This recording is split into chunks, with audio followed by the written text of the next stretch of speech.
Bom, conforme o Fernando te contou, conforme a gente te contou aqui no início desse Estúdio CBN, a gente vai falar hoje sobre prontuário afetivo. Nós estamos recebendo a médica reumatologista do Hospital Universitário de Brasília, também artista visual, Isadora Jochins. Oi, Isadora, bem-vinda.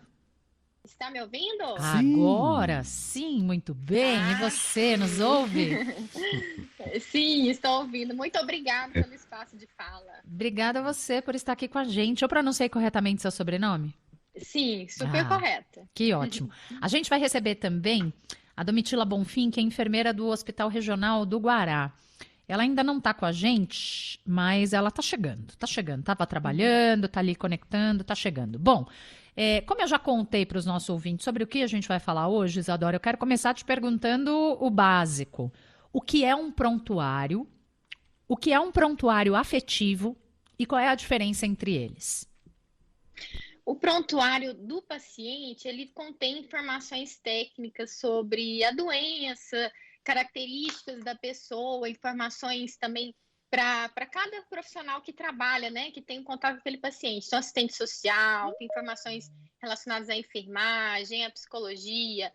E o prontuário afetivo, ele traz informações afetivas que, na verdade, já eram colhidas por vários profissionais.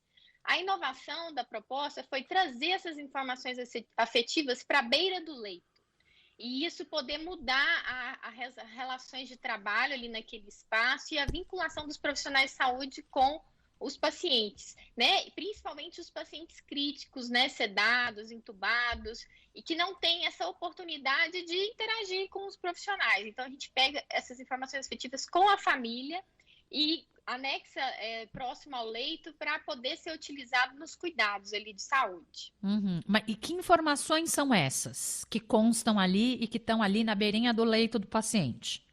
Isso, essa ideia surgiu do incômodo que eu tenho, eu sou regista, eu sou médica que gosta de conversar, gosto de trocar informações afetivas, né, com meus pacientes. E eu tenho um desconforto muito grande de lidar com pacientes graves, entubados e sedados. Então, quando eu fui agora convocada para atuar dentro de uma enfermaria de Covid, que tem esses pacientes mais críticos, surgiu esse meu incômodo ali de como trocar afeto com aqueles pacientes que estão naquele estado, né? E aí veio essa necessidade de perguntar para a família. Eu fui passar um boletim diário, que é uma rotina que a gente faz no boletim médico, e aí vem a vontade, assim, se seu familiar, a gente diminuir a sedação, ele acordar, despertar, o que ele gosta.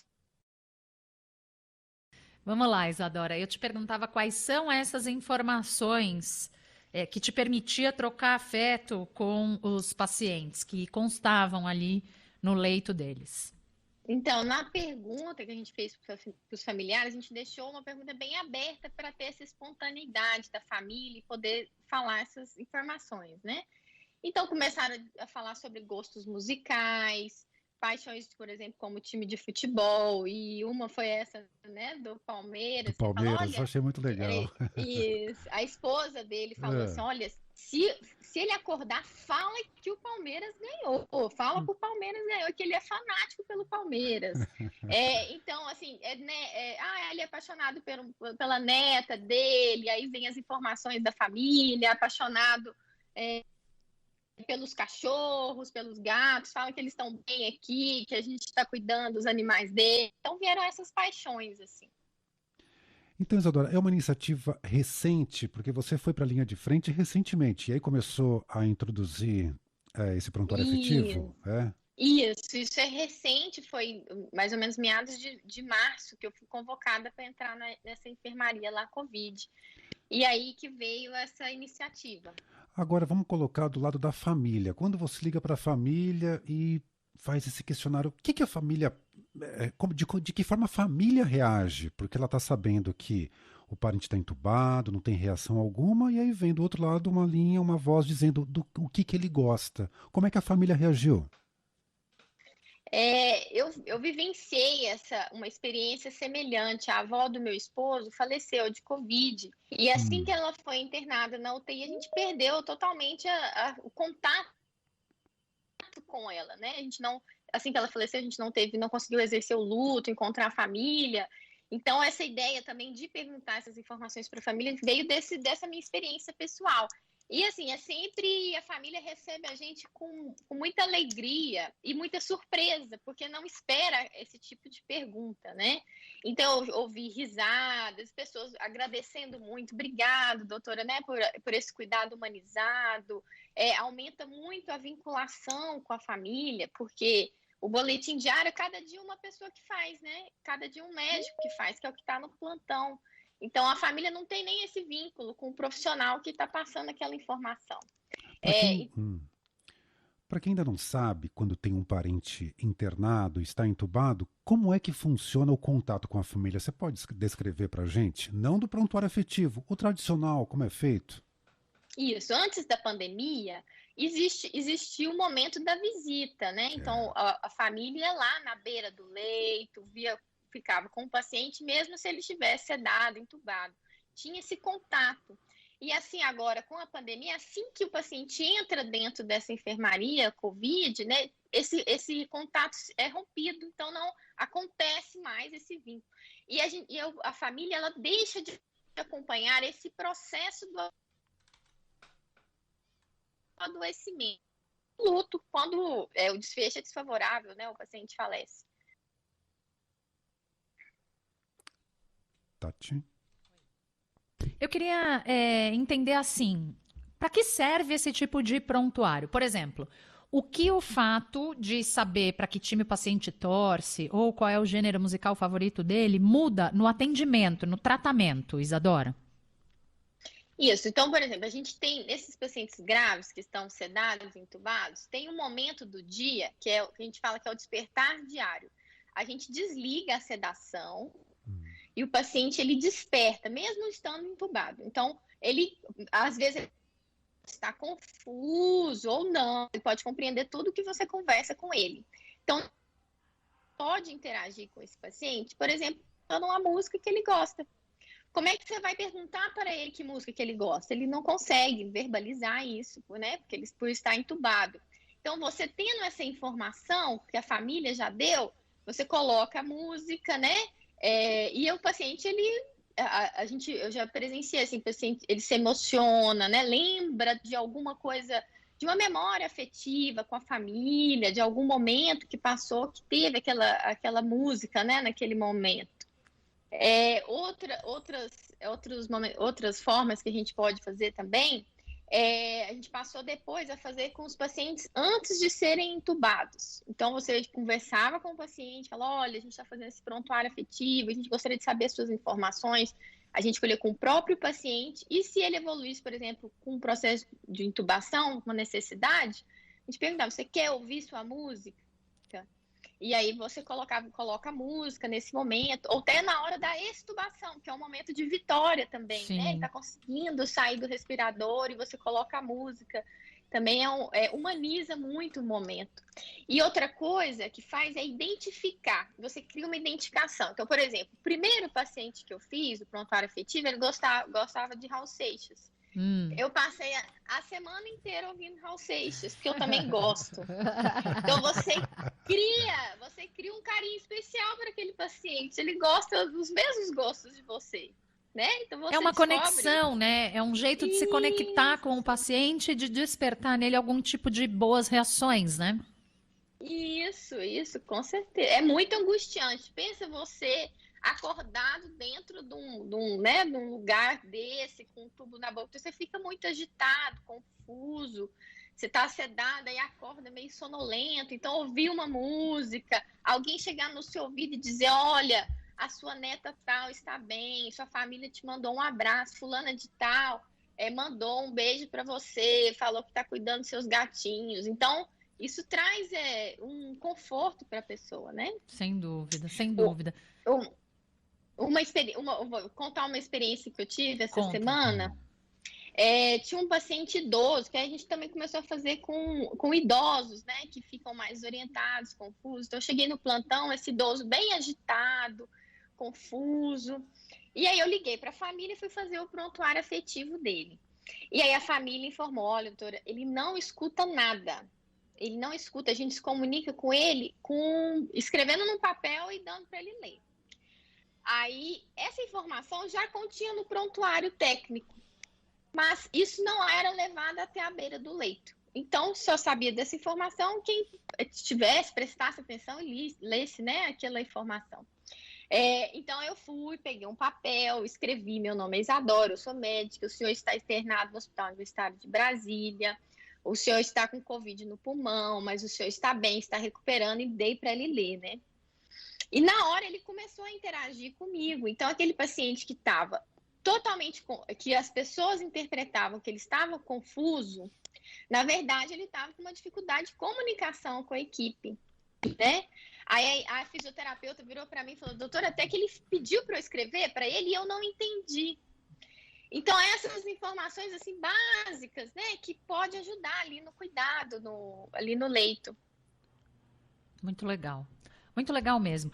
Eu acho muito curioso ouvir a expressão tratamento humanizado. Eu queria te perguntar o que é um tratamento humanizado, Isadora, e aproveitar e fazer esse truque aqui de colocar duas perguntas numa só. Todo tratamento, qualquer atendimento relativo à saúde não deveria ser humanizado, por definição? A gente está falando de gente. É verdade. Mas sabe o que acontece? A gente está num momento muito difícil, né? E o ambiente de saúde, o hospital, né? O ambiente que a gente trabalha, às vezes a gente vai endurecendo naquele ambiente como uma forma até de proteção, de autoproteção. Porque quando você não se vincula com uma pessoa, se ela falece, você não sofre, né? Com aquele acontecimento.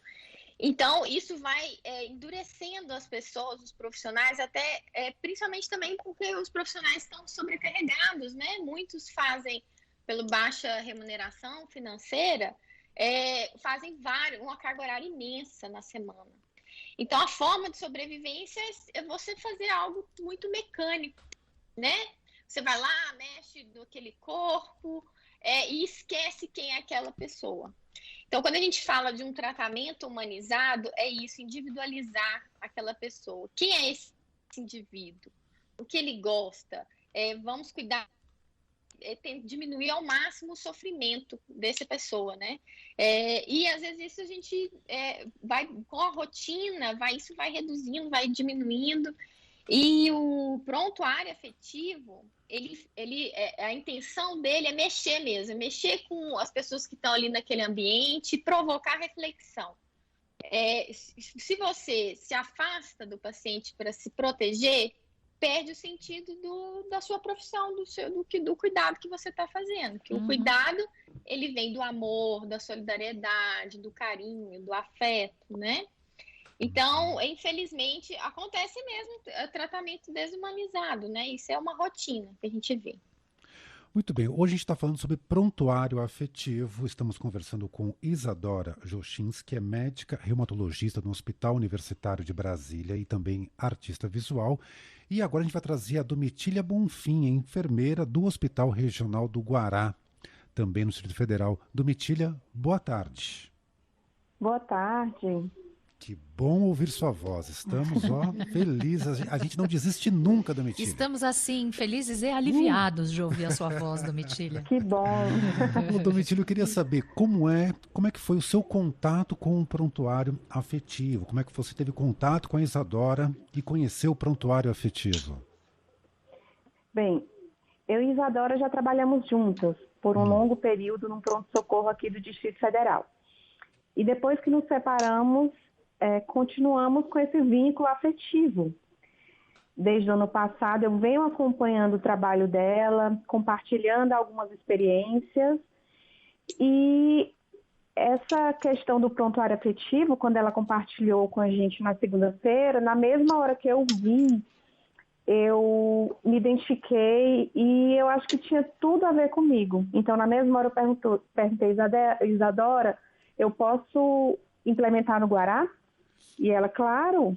Então, na terça-feira, eu estava de plantão, cheguei aqui e comecei a ligar para as famílias e buscar aquelas informações e implementar essa ideia.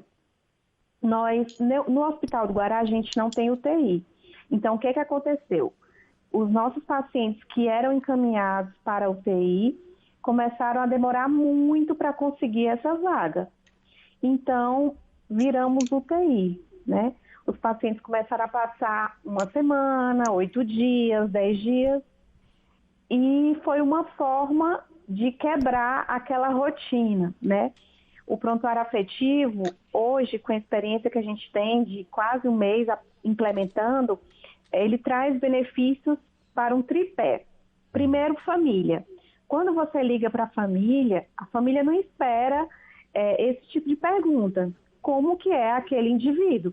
Nós temos a rotina de ligar para a família pedindo informações clínicas, mas pessoais não é hábito. Então, a família se sente acolhida, abraçada, ouvida. Então, o benefício começa aí, porque nós nos afastamos da família e a família também já não tem o livre acesso que tinha antes. Para a equipe, sensibiliza. Não tem como você estar ali fazendo um procedimento, um curativo, um banho no leito e lendo aquelas informações e não ressignificar aquele paciente.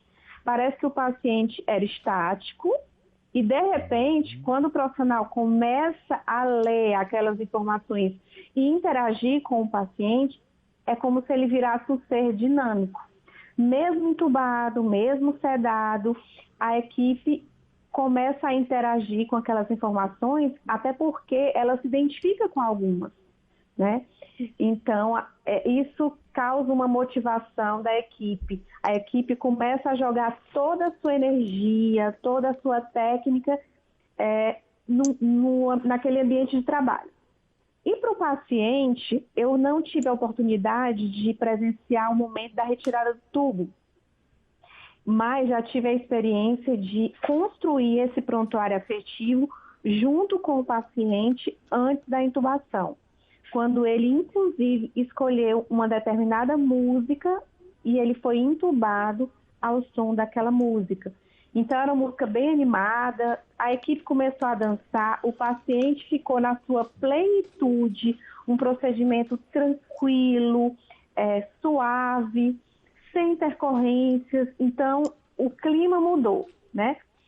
O paciente já estando intubado, a gente percebe que em alguns, no momento que a gente fala aquelas informações, a gente vê alteração na frequência cardíaca pelo monitor. Porque o que acontece? O paciente sob sedação, ele não consegue te falar o que ele está sentindo. Então, se ele tem dor, se ele tem febre, a frequência cardíaca vai aumentar. Automaticamente, a gente vai tentando identificar qual é o problema. Se é uma febre, se é uma dor, se é uma posição que está incomodando, mas ele não consegue te falar. Com a leitura em voz alta daquelas informações, alguns pacientes reagem com o aumento da frequência cardíaca. Então, na verdade, o coração é o mensageiro também. Que bonito. É a medida que vocês têm da reação do paciente, é isso? Isso. Eu estou lendo aqui, rapidinho, Fê, uma mensagem de uma ouvinte aqui no nosso chat. Ela está dizendo o seguinte, é a Marileda Souza. Ela está dizendo que isso fez toda a diferença na recuperação da mãe dela, de 81 anos. Ela ficou 41 dias internada, 10 dias entubada, e ela está dizendo, mandamos músicas, latido do bisneto Pet, gol do Palmeiras, mensagens de amigas, de netas e do meu pai. Eu queria, enfim, a gente já ouviu aqui, os nossos ouvintes estão bem emocionados, porque, enfim, a gente está num momento em que todo mundo conhece alguém que teve Covid, né? Que foi internado, que ficou grave, que morreu, né? De Covid. Os nossos ouvintes estão muito emocionados mesmo com isso. Eu queria ouvi-las. Aliás, eu queria ouvir a Domitília. Eu perguntei isso para a Isadora. Eu queria te ouvir um pouco sobre tratamento humanizado, Domitília. Também tem declarações ali, depoimentos dos nossos ouvintes, dando conta de atendimentos muito ruins por parte de alguns médicos. Talvez por essa razão que a Isadora nos trouxe, né? Um instinto de autoproteção mesmo, né? De não querer se envolver tão emocionalmente com os pacientes. e talvez nessa tentativa a medida seja dura demais, né? E os médicos estabeleçam uma distância, talvez uma frieza em relação aos pacientes. Mas todo tratamento, qualquer atendimento relativo à saúde não deveria ser humanizado por definição? Então, por definição, o que eu vou te falar está escrito lá na Política Nacional de Humanização.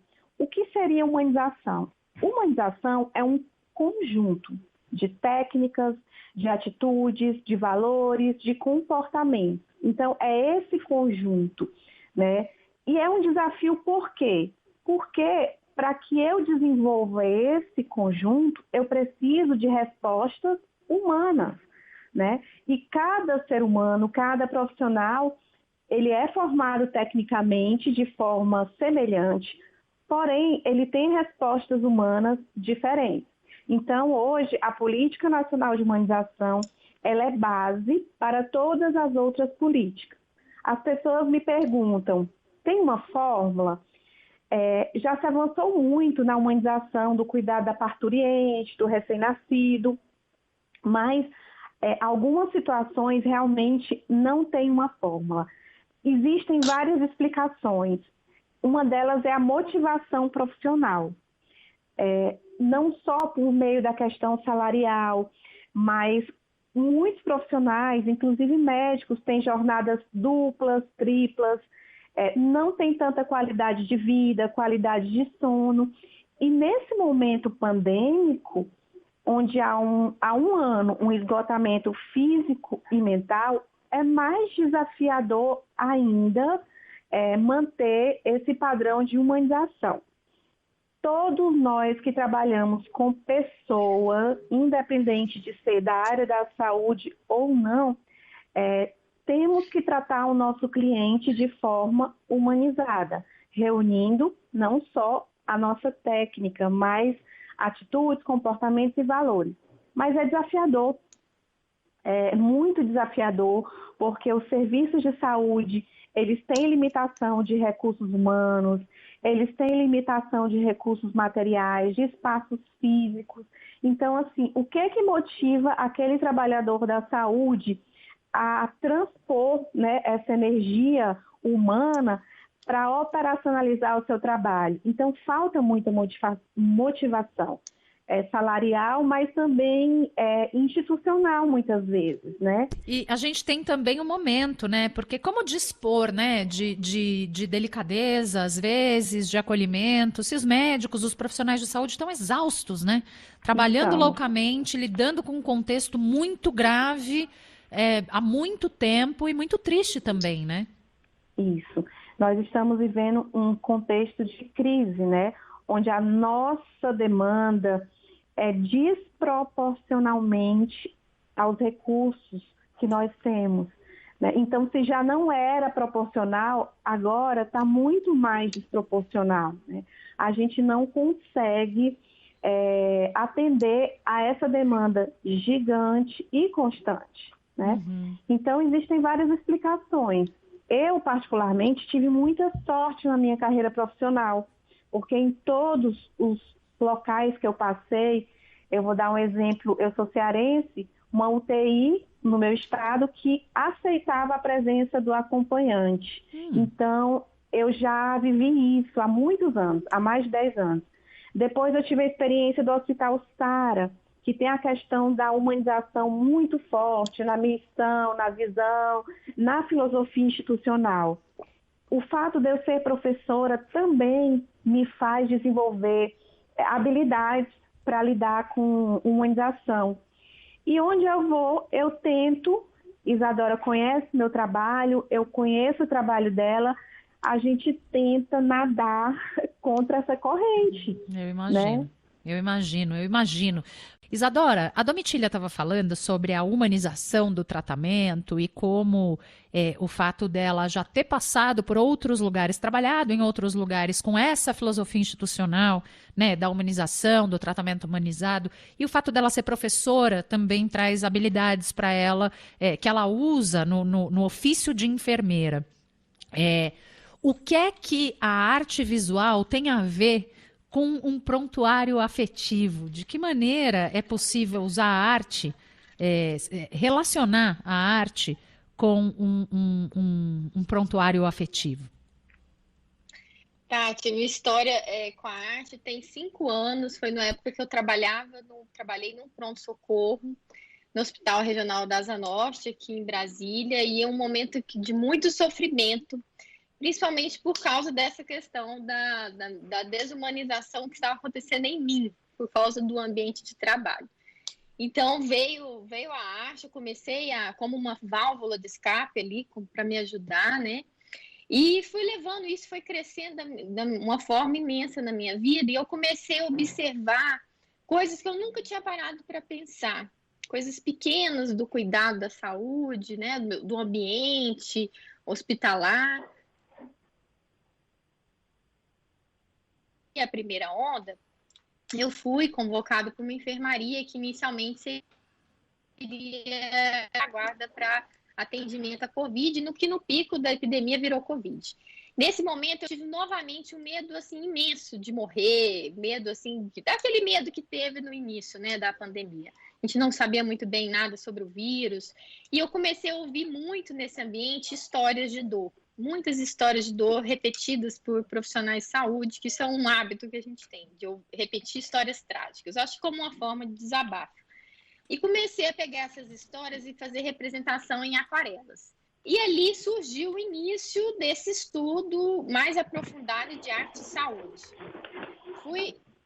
Fui desenvolvendo esse trabalho, esse estudo, e início desse ano, eu entrei na comissão de humanização do hospital e fiz a proposta de fazer intervenções artísticas dentro da enfermaria Covid, onde eu ia trabalhar. E aí existe uma estética relacional da arte, que é quando você retira o objeto da arte, por exemplo, retira o quadro, você não tem o quadro, você não tem o objeto de arte. Fala, Isadora. A gente está ouvindo um barulhinho ao fundo, mas a gente está te escutando. Tá. Essa proposição artística, que foi o prontuário afetivo, foi para mudar as relações naquele ambiente, que é isso que é arte relacional, é uma proposição que muda as relações do ambiente. Então, a ideia do prontuário afetivo veio a partir do meu estudo, né, individual, com a minha mentora Elisa Castro, que é artista visual também, que faz arte relacional, e estudando arte, eu pensei nessa proposta. E que deu muito certo, porque com uma coisa muito simples, mudou as relações ali do profissional de saúde com a família, da família com o profissional de saúde, as vinculações dentro ali daquele ambiente de saúde. Então, é isso que tem a ver. O prontuário afetivo,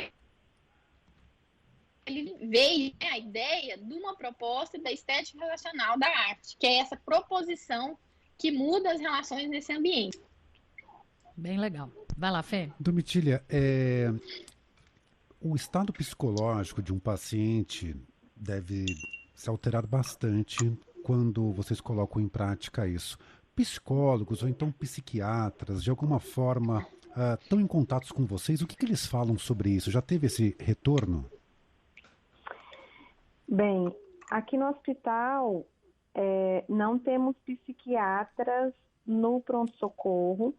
Com a repercussão do prontuário afetivo, tivemos muitos profissionais dando um retorno positivo para a gente, tanto psicólogo, psiquiatra, fisioterapeuta, mas estabelecer essa comunicação afetiva com pacientes graves é algo inovador, né? E ainda estamos em execução, talvez tenhamos muitos resultados aí para compartilhar com vocês. Então, houve esse retorno através de rede social, telefone, e-mail, querendo saber que informações, quais as informações, como que é essa abordagem da família. Então, nós estamos caminhando para um projeto que inicialmente foi pontual, e o que a gente espera é que vire rotina e não ações individuais e pontuais. Uhum. Eu peguei uma participação aqui de um ouvinte, Isadora, é o Alexandre Lima, que ele fala assim: profissionais de saúde, soldados contra um inimigo invisível. Eu tenho certeza que ele não falou isso por mal, mas você tem um pensamento diferente disso, e quando a gente fala, quando compara uma situação pandêmica que a gente está com uma situação de guerra e os médicos são soldados, ou às vezes são heróis, o que você tem a dizer sobre isso? Isso é outra coisa que me motivou muito a fazer essas intervenções artísticas lá no meu espaço. Quando você fala que você está em uma guerra, os soldados somos nós, profissionais de saúde. Os soldados, eles renunciam à própria vida, eles obedecem ordens, né? Eles provocam a morte, eles matam. O que a gente está fazendo é o contrário, né? A gente está querendo promover a vida, o cuidado, o amor. Então, quando a gente fala que está numa guerra, e os profissionais de saúde, eles não... É perigoso essa narrativa, porque a gente não pode renunciar à nossa própria vida, nossa própria saúde mental. Se você renuncia à sua saúde mental, ali na sua profissão, você não consegue exercer de forma humana, como a gente já está comentando aqui, né? O cuidado. Então, isso é uma narrativa muito perigosa. Porque com uma responsabilidade maior, até querer renunciar a essas questões, as suas condições de trabalho, renunciar sem perceber, né? As suas condições de trabalho, renunciar a sua própria saúde mental.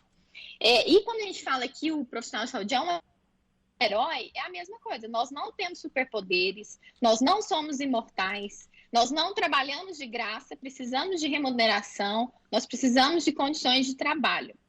Então, essas narrativas são muito perigosas. A narrativa de guerra, ela também contribui para a politização da pandemia.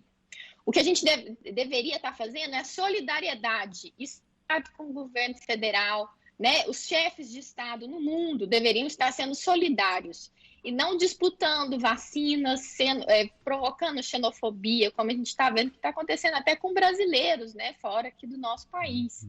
Então, a gente fomentar aqui, plantar a sementinha do amor, da paz. Por isso que uma das intervenções que eu fiz na enfermaria Covid foi me paramentar de amor. Eu quero entrar para cá para fazer o meu papel, que é cuidar de uma vida. Mas eu não sou um soldado, de jeito nenhum. Né? Eu sou movida a afeto. Eu não provoco morte. Eu dou conforto na passagem, né? E não sofrimento. Bonito isso. Eu queria... A gente ouviu a Isadora, né? Eu queria ouvir a Domitília sobre isso. Eu queria responder com um poema que eu escrevi ontem, porque mês que vem a gente se arrisca também a escrever. Maravilhoso. Mês que vem é o mês da enfermagem, comemoração, e eu vou fazer algumas participações na Semana da Enfermagem e, incomodada com essa questão de ser herói, eu escrevi um poema curtinho. Vou ler para vocês. Pois não. Não temos superpoderes, temos conhecimento. Não podemos voar, mas podemos agir. Não temos escudos, usamos EPIs. Não temos super salários, lutamos por uma remuneração digna. Não vivemos de empirismo, fazemos ciência. Não somos artistas. Se nos aplaudiram, foi por compaixão. Promovemos conforto, segurança, privacidade e afeto. Nessa pandemia, viramos órfãos também. Merecemos sair mais fortes. Não merecemos continuar gerando lucros bilionários para empresários. Merecemos respeito para continuar cuidando dos seus amores, porque os nossos amores estão também feridos e sequelados por acompanhar a nossa luta. Muito bom, muito bom. Assinado Domitília Bonfim, enfermeira do Hospital Regional do Guará. Demais, demais, demais. Eu daqui, que aplaudo bastante a atividade e todo o empenho de vocês, digo que os meus aplausos não são de compaixão, os meus aplausos são de gratidão. né? Porque a gente sabe o quanto quem está na linha de frente tem se desdobrado, tem estado com a cabeça bem maluca também, porque, né, lidando com isso todos os dias. Aliás, Domitília, você poderia explicar a função de um profissional da enfermagem? Porque há quem diga que enfermeiro é um quase médico. Isso não está certo, né? Então, a enfermagem tem uma divisão técnica, por isso que gera um pouco de confusão. Cuidador de idoso não é profissional da enfermagem. Talvez aquele cuidador tenha um diploma, ou de técnico de enfermagem, ou de enfermeiro. O enfermeiro é o nível superior e o técnico de enfermagem é um curso de 2 anos, é outra coisa. Mas quando eu falo em cuidador de idoso, não necessariamente ele é técnico de enfermagem. Cuidador de idoso é uma categoria que não é da enfermagem. A enfermagem tem um papel fundamental dentro dos serviços de saúde. É um mega bastidor. Nós gerenciamos materiais, equipamentos, as maiores equipes são de enfermagem, nós gerenciamos as escalas gigantes, muito profissionais, então nós somos um grande bastidor ali, material, a qualidade dos materiais, dos EPIs, o processo de infecção, gerenciamos os resíduos dos serviços de saúde, porque não é um simples lixo igual o lixo da casa da gente, tudo isso requer técnica, competência, ciência, enfermagem. E também, na assistência, nós temos ferramentas de trabalho, nós também trabalhamos com diagnósticos de enfermagem, assim como o médico trabalha com o CID-10, que é a doença. Nós trabalhamos com sinais e sintomas, né, com a higiene, com o conforto, com a segurança, monitorando esse paciente e atendendo às suas necessidades humanas básicas, que naquele momento estão vulneráveis. Muito bom. Vai lá, Isadora, já há hospitais que estão replicando ou pensando em replicar essa iniciativa do prontuário afetivo? Sim, inúmeros hospitais, já recebemos vários. Assim que a gente teve toda a repercussão, né? Teve um post meu que viralizou, e aí logo em seguida essa Domitília, uma grande repercussão, a gente fez algo. Tá dando uma Peraí. picotadinha, Nossos né? perfis pessoais no Instagram. Então, peraí, volta um pouquinho. Logo depois de um post que você fez, aí repercutiu bastante, de que forma? Isso, e aí a gente repercutiu bastante, várias pessoas procuraram essas lives que eu e Domitília fizemos, 2 lives, que a gente explica os procedimentos do prontuário afetivo. E assim, principalmente psicólogos, né, Domitília? Eu vi muito psicólogos e enfermeiros replicando em várias unidades. Então, a gente recebeu retorno de Goiânia, aqui em Goiás, Maringá, no Paraná, no Ceará também, teve também. Aonde mais, Domitília? Me ajuda a lembrar. Goiânia. Acho que Goiânia, Minas Gerais também replicaram. Piauí. Acho que no Rio Grande do Sul, Piauí. Tá. E começaram algumas prefeituras e governadores começaram também a postar essas iniciativas realizadas nos hospitais, também sendo utilizado um pouco de forma política, mas de qualquer forma divulgando, que é o que é importante, que a gente quer que isso se dissemine e seja implantado o maior número de hospitais possíveis, né? Uma das orientações que a gente deu nessas lives é não sobrecarregar a equipe, não demandar a equipe. Isso surgir de uma pessoa, do indivíduo que tiver vontade de realizar esse prontuário afetivo, né? Por causa de todas essas sobrecargas que a gente está dizendo, né? Nem todo mundo consegue estar preparado para realizar essas coletas de informações efetivas, né? E replicar ali no ambiente. Mas aí não fica uma coisa informal demais, assim? Não precisaria ser institucionalizado? Ou não é necessário? Sim, mas a gente começa assim, né? O indivíduo vai lá, começa a plantar a sementinha no ambiente e outras pessoas vão entrando. Uhum. Porque às vezes é difícil você, numa equipe muito sobrecarregada, né? Ou isso, a equipe não dá certo. Sim, Então, sim. tem que surgir de iniciativas locais, individuais, e isso ir disseminando. Mas, com certeza, uma política institucional, né, governamental, isso é bem melhor. Tem que ser estimulado para que isso aconteça. Mas mesmo no hospital, em vez de, claro, isso pode partir de um profissional de saúde, de um médico, de uma enfermeira, enfim, mas de ser algo, de ser uma política do hospital e não ser uma coisa assim, feito por um e por outro não, Sim, né? sim, com certeza, com certeza, com certeza. Eu queria ouvir vocês sobre uma iniciativa que recentemente ganhou os meios de comunicação de uma enfermeira chamada Lidiane Mello, que trabalha num hospital na Ilha do Governador, no Rio de Janeiro. Ela não conseguia medir a saturação de um paciente, então colocou 2 luvas cheias de água quente na mão do paciente, uma em cima e outra embaixo, como se a mão dele fosse assim o recheio de um sanduíche. Isso Sim. fez com que a circulação sanguínea do paciente melhorasse e o acalmou, né?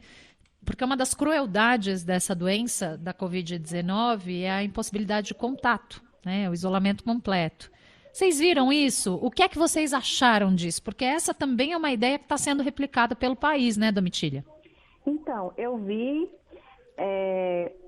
para ser bem sincera, eu fiquei muito feliz, inclusive foi compartilhada pela OMS, mas eu vou te falar que essa prática não é nova. Nós, por muitos tempos, usamos luvas cheias de água, ou fria ou morna, para aliviar a pressão nos pontos ósseos do paciente. Por exemplo, o calcânio do paciente, para que ele não fique muito tempo encostado na cama e vá abrir lesões. Então, essa prática de uso de luvas com soro fisiológico morno ou frio, dependendo da circunstância, é uma ação antiga.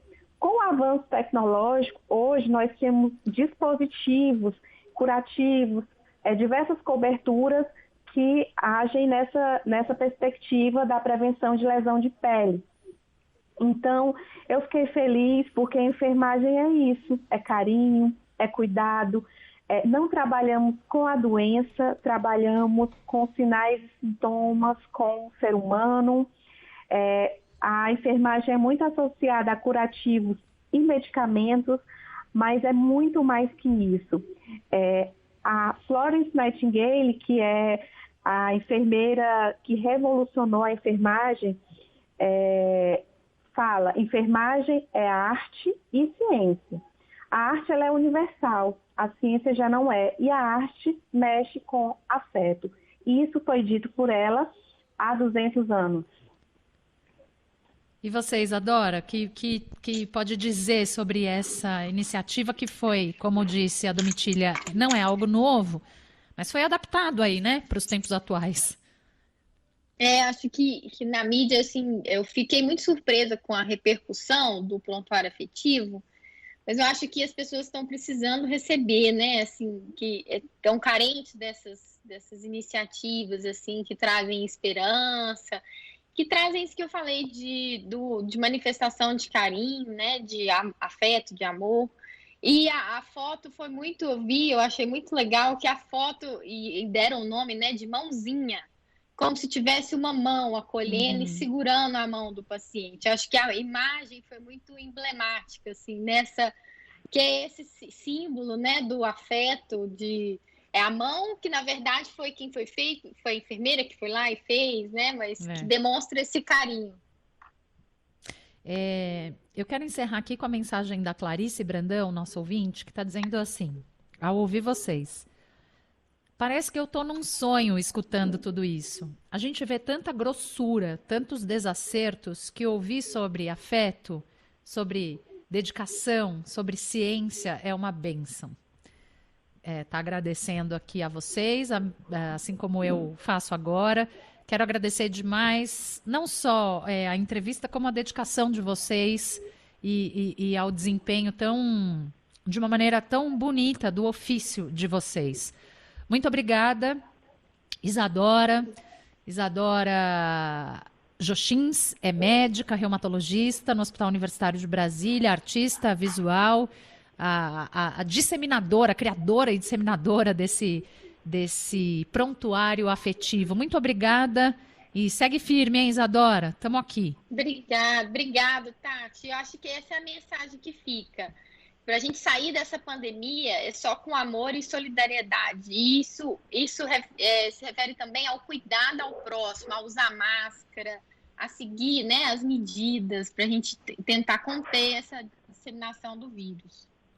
Domitília Bonfim, enfermeira do Hospital Regional do Guará, brigadíssima por estar aqui com a gente, compartilhando um pouco da sua atividade. E siga firme aí no seu ofício, Domitília. Um beijo para você. De poeta também. Um beijo. Muito obrigada pelo espaço, pela oportunidade de compartilhar o que é bom e o que a gente acredita que dá certo. E parabéns pelo poema, que ele é lindo mesmo. Eu vou pedir para a produção te pedir aí para a gente divulgar esse poema escrito pela Domitília Bonfim, enfermeira e poeta. Obrigada, gente. Um beijo grande. Beijo. Um beijo. Tchau, tchau.